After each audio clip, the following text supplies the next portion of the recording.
Trump అనుకున్నట్టుగానే అమెరికాలో ఉన్న అక్రమ వలసదారులను తరిమేస్తున్నారు. భారతీయులతో సహా అక్రమ వలసదారుల సామూహిక బహిష్కరణ జరుగుతోంది.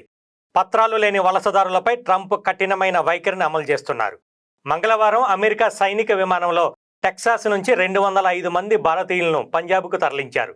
అమెరికాలో 11 మిలియన్ల మంది ఎటువంటి అనుమతి లేకుండా ఉన్నట్లు గుర్తించిన డొనాల్డ్ ట్రంప్ వారిపై కఠిన చర్యలు తీసుకుంటున్నారు. బలవంతంగా అమెరికా నుంచి వారి వారి దేశాలకు పంపించేస్తున్నారు. టెక్సాస్లోని శాన్ ఆంటోనియో నుంచి 205 మంది భారతీయులతో బయలుదేరిన C-17 విమానం భారత కాలమానం ప్రకారం తెల్లవారుజామున 3 గంటలకు బయలుదేరింది.